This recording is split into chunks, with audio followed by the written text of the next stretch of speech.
नमस्कार, मैं अनिल शर्मा आपका स्वागत करता हूं अपने YouTube channel commerce by Pathak sir में।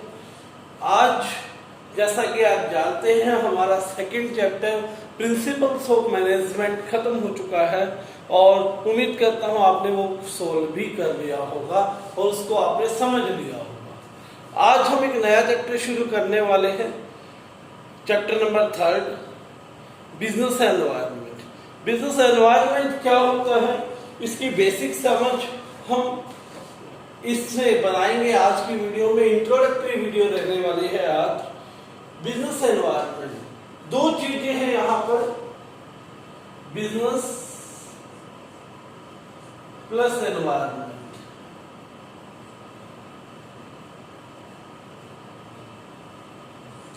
इस पे जाने के से पहले मैं आपको बता दूं कि एनवायरनमेंट क्या होता है। ये एक ह्यूमन बॉडी है और यहां पर बहुत सारी चीजें हैं। यहां पर क्या है, सीजन्स है, मौसम जिसको बोलते हैं, गर्मी ऋतु, गर्मी सर्दी है ना, पेड़ पौधे पहाड़ नेचर है जिसमें क्या आते हैं, प्लांट्स, रिवर्स, बहुत सारी आती है। ये एटमॉस्फेयर है, ठीक है। यहां पर एनिमल्स भी हैं। ये क्या है, इतने, इसके अलावा भी ना जाने कितनी चीजें एक ही ह्यूमन को इम्पैक्ट करती है। ये भी ह्यूमन को इम्पैक्ट करती है, ये भी ह्यूमन को करती है, ये भी करती है और ये भी करती है। लेकिन ह्यूमन बॉडी का इनके ऊपर कोई कंट्रोल नहीं, ठीक है ना। ह्यूमन बॉडी का थोड़ी ना कंट्रोल है।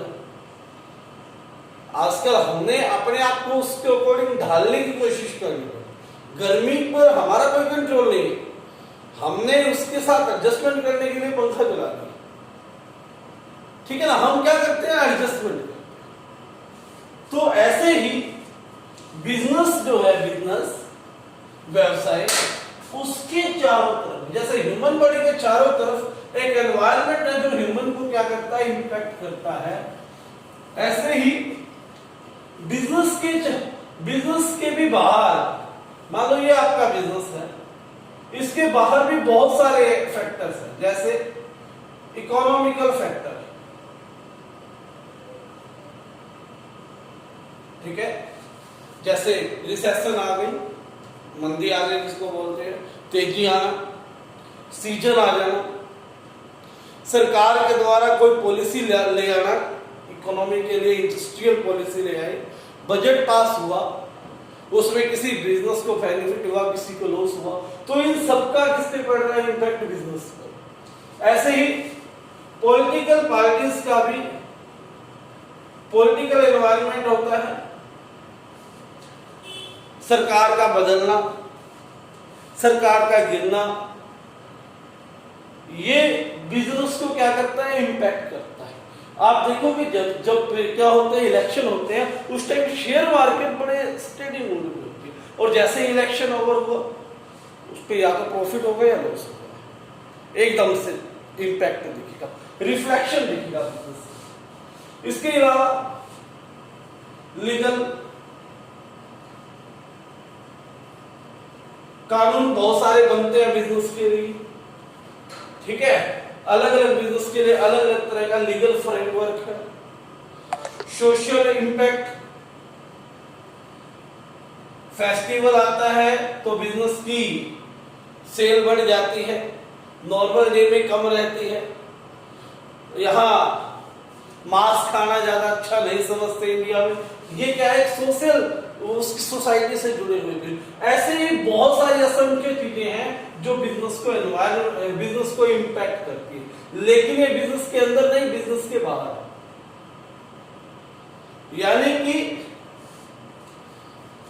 वो सारे के सारे एलिमेंट्स, इनको क्या बोलेंगे, एलिमेंट्स, जिनका बिजनेस पर तो इंपैक्ट है लेकिन बिजनेस का उन सभी पर इंपैक्ट नहीं है, यानी कि वो बिजनेस की कंट्रोल से बाहर है।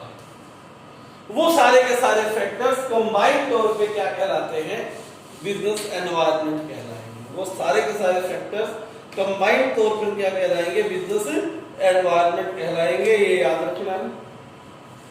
एक इमेज कोशिश की मैंने बिजनेस एनवायरनमेंट की आपके मन में बनाने के लिए, ठीक है बात।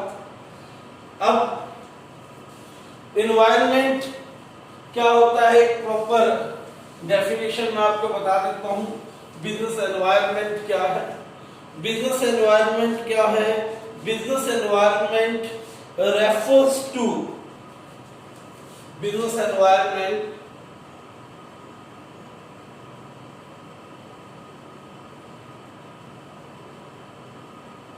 refers to all the, यहां पे refers to sum total of all external factors, ठीक है, या सिर्फ क्या कहें, all factor, sum total of all the factors which impacts business but business do not have any control over it, यानी कि जो बिजनेस के कंट्रोल से क्या है, बाहर। ठीक हो गई बात। यानी the term business environment means the sum total of all individual institutions and other factors, मैंने वहां पर क्या लिख दिया, all the factors, जो कि बिजनेस के कंट्रोल से बाहर है। ठीक है, जो कि क्या है, बिजनेस के कंट्रोल से बाहर है। यहाँ पे business do not have any control over it, इनके ऊपर बिजनेस का कोई कंट्रोल नहीं है। ठीक है, यहाँ हम इसको कह सकते हैं दिस इंपैक्ट्स बिजनेस परफॉर्मेंस। ये सारे के सारे जो फैक्टर्स हैं, ये बिजनेस की परफॉर्मेंस को क्या करता है, इंपैक्ट करते हैं। ठीक हो गई बात। मेरे हिसाब से आपको समझ में आ गया होगा एनवायरनमेंट क्या होता है। इस बात का आंसर आप सभी के पास में होगा। उसके बाद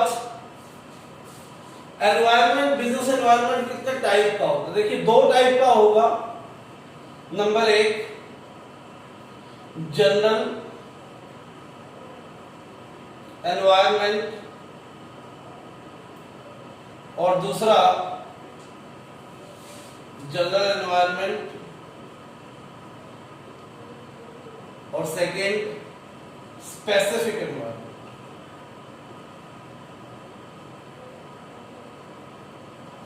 जनरल एनवायरनमेंट जो है, जो ऑल द बिजनेस फर्म्स, जो सभी बिजनेस फर्म्स को इंपैक्ट करेगी, impacts all the business firms. ठीक है, सभी बिजनेस फर्म्स को इंपैक्ट करे, वो क्या है आपका जनरल एनवायरनमेंट। सपोज है कि फर्नीचर पे गवर्नमेंट ने टैक्स बढ़ा, वो सभी बिजनेस, फर्नीचर के सभी बिजनेस के ऊपर सेम रूप से इंपैक्टेड है, तो वो कैसा हो गया, जनरल एनवायरनमेंट हो गया। ठीक है, इसी तरह से यदि किसी डिसीजन का इंपैक्ट कि एक सिंगल बिजनेस पे पड़ता है, तो वो क्या है, स्पेसिफिक एनवायरनमेंट। तो वो क्या हो जाएगा आपका स्पेसिफिक एनवायरनमेंट। ठीक है, जैसे the individual consumers or competing enterprises as well as the government, consumer groups, competitions, courts, media and other institutions working outside the enterprise constitute its specific environment। यानी कि कस्टमर्स को कहा लिखा इसने स्पेसिफिक एनवायरनमेंट। कस्टमर्स जो हर business के अलग होते, उनके ऊपर पड़ने वाला इंपैक्ट, मान लो आपसे अच्छा प्रोडक्ट किसी दूसरी फर्म ने उतार दिया मार्केट, तो आपकी डेफिनेटली सेल्स डाउन जाएंगी, तो ये आपके बिजनेस पे इंपैक्ट पड़ा है। तो इसलिए ये क्या हो जाएगा, आपका कस्टमर्स आपके बिजनेस पे कम हुए, अकेले आपके बिजनेस पर इंपैक्ट पड़ा, तो इसलिए इसको किस में रखेंगे, स्पेसिफिक एनवायरनमेंट में रखेंगे। ठीक है, बात मेरे हिसाब से समझ में आ गई होगी। उसके बाद फीचर्स ऑफ बिजनेस एनवायरनमेंट करेंगे आज के इस वीडियो में, कि features of business environment. Business environment के फीचर्स करने हैं। पहला, sum total of all external forms, या हम कहें टोटलिटी ऑफ एक्सटर्नल फैक्टर्स।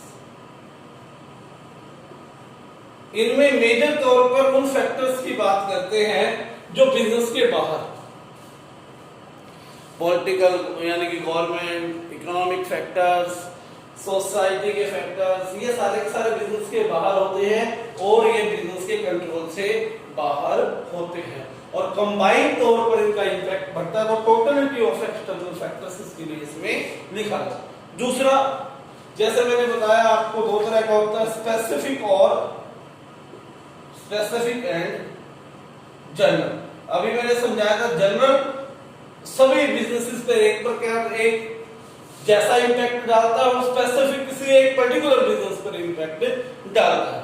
ठीक है, जैसे कि इन्वेस्टर्स, कस्टमर्स, कंपटीटर्स और सप्लायर्स। हर बिजनेस के अलग होते हैं, सप्लायर्स अलग होते हैं, कंपटीटर्स अलग होते हैं, इन्वेस्टर्स हर बिजनेस के अलग होंगे। Every business have different type of investors, competitors, customers etcetera.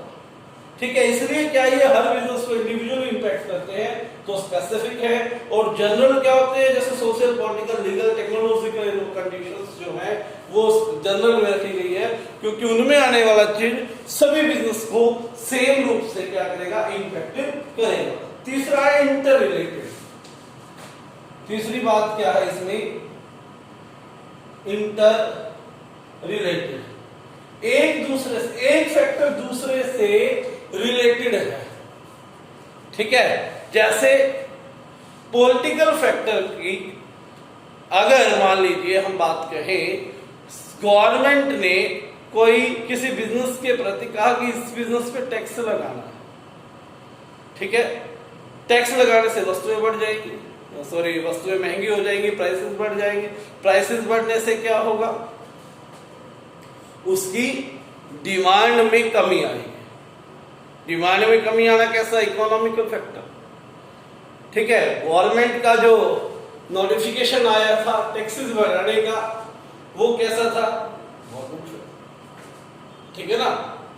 तो जैसे जीएसटी का कस्टमर्स पर बहुत सारा इंपैक्ट पड़ा। ठीक है, तो एक दूसरे से क्या होते हैं, रिलेटेड होते हैं। ठीक है, तो जैसे मान लो अभी कोरोना सीजन चला हुआ है, कोरोना एक बीमारी है, तो सैनिटेशन और मास्क की एकदम से क्या हो गई, सेल्स इंक्रीज हुई, डिमांड बढ़ गई, तो क्या हो गया, वो इकोनॉमिक कंडीशन भी चेंज हो गई और लोगों के अंदर हेल्थ कॉन्शियसनेस आई। ठीक है, तो ये जो है सोशल इंपैक्ट था, एक बीमारी का आना, और उसके साथ इकोनॉमिकल फैक्टर्स भी चेंज हो गए। तो हम कह सकते हैं कि सभी फैक्टर्स क्या है, एक दूसरे से रिलेटेड है। चौथा, डायनामिक नेचर, यहां लिख देता हूं फोर्थ, डायनामिक नेचर।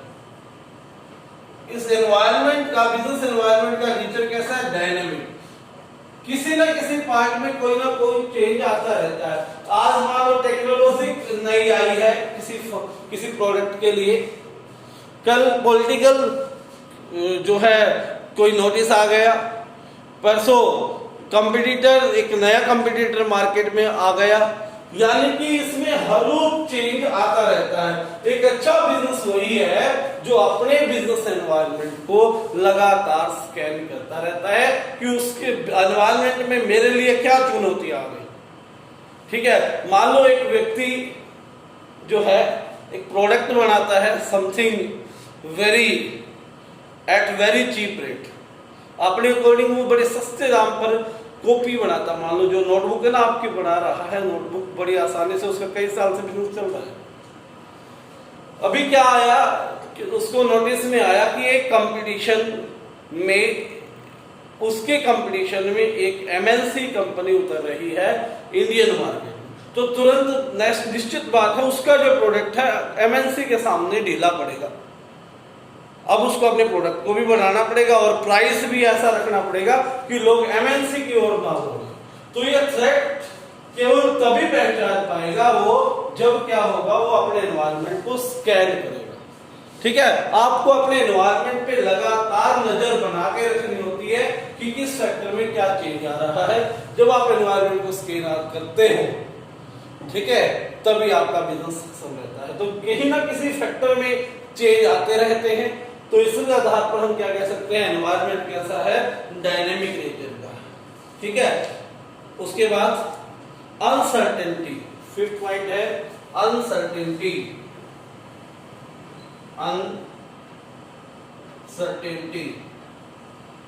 अनसर्टेन, अकस्मात कुछ भी हो सकता है, एकदम से आपको पता लगेगा कि ऐसा आज रात्रि हुआ है। ठीक है, मान लीजिए आपका, सपोज करते हैं, एक एग्जांपल लेके चलते हैं, आपका जो बैंक अकाउंट है वो अभी एक बड़ा यस बैंक को डाला हुआ था ना, आप शाम को आराम से अच्छे से खा पी के सोए थे, भाई हमारा जो है सब कुछ सेफ है, बहुत अच्छी कंडीशन में। पता लगा अगले सुबह आपने न्यूज में पढ़ा कि यस बैंक में आपका पैसा था वो लगभग जो है प्रॉब्लम में फंस गई।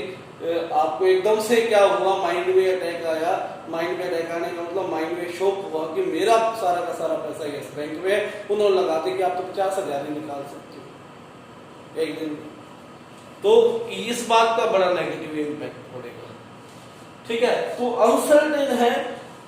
आपकी आज तक बिजनेस बिक्री सेल्स अच्छी थी, ठीक है, बहुत अच्छी सेल्स चल रही थी आपके मोबाइल की। मान लो आपका मोबाइल है, आप लेटेस्ट मोबाइल है, बहुत अच्छी सेल चल रही थी। आपको पता लगा कि जो कंपटीटर सैमसंग है उसने एक और अच्छी फैसिलिटी वाला मोबाइल उतार दिया। ठीक है, और वो मोबाइल जो है आपके मोबाइल से, जो आपका प्रोडक्ट है उससे बहुत सस्ता है। तो आपके लिए तो मुश्किल हो गई ना, आपको एक ऐसी ही उसी रेंज का प्रोडक्ट तैयार करना पड़ेगा। तो ये अचानक से होती है, अनसर्टेनिटी है। इसमें क्या है, सर्टेन नहीं होता कुछ भी, आपको प्रेडिक्ट करना पड़ता है, अनुमान लगाना पड़ता है, बड़ा मुश्किल है। इसके लिए स्पेशलिस्ट की आपको क्या पड़ने वाली है, जरूरत पड़ने वाली है। 6 पॉइंट है कॉम्प्लेक्सिटी। कॉम्प्लेक्स है नेचर में, कॉम्प्लेक्स होता है जटिल। जटिल तो यहां से ही बन गया वो। पहली बात क्या है, वो इंटर रिलेटेड है, एक दूसरे से संबंधित है, एक का इम्पैक्ट दूसरे पे पड़ता है। दूसरा डायनेमिक नेचर का, किसी न किसी पार्ट में क्या हो रहा है, चेंज हो रहा है। और तीसरा क्या, अनसर्टेन है, जिसके बारे में अपन अनुमान भी नहीं लगा सकते। तो जब ये तीनों फीचर आ गई तो अपने आप ही चौथी फीचर क्या आ गई, कॉम्प्लेक्सिटी, तो इसमें बन जाती है। क्योंकि बिजनेस एनवायरनमेंट क्या है, इंटर रिलेटेड है, इसकी बेस डायनेमिक कंडीशंस का है। ठीक है, इसी आधार पर हम क्या कह सकते हैं, कॉम्प्लेक्स भी है। ठीक है, बात क्लियर हो गई। बात 7th पॉइंट है, लास्ट पॉइंट यहां लिख देता हूं, रिलेटिवली। रिलेटिव है, एक दूसरे से संबंधित। ठीक है, कैसे, बिजनेस एनवायरनमेंट क्या है, रिलेटिव कंसेप्ट है। जो कंडीशंस कैसे है रिलेटिव, हर स्थान पर, हर देश में अपना एक एनवायरनमेंट होगा, अपना एनवायरनमेंट स्कैन करना पड़ेगा। जैसे इंडिया में कुछ अलग नेचर के लोग हैं, कस्टमर हैं, अमेरिकन पीपल्स जो है वो अलग नेचर के, रशियंस अलग नेचर के हैं।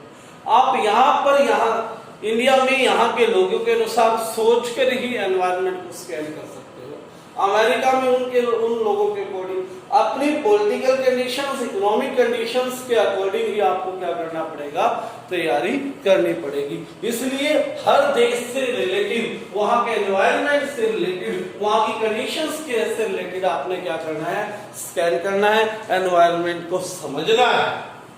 ठीक है ना।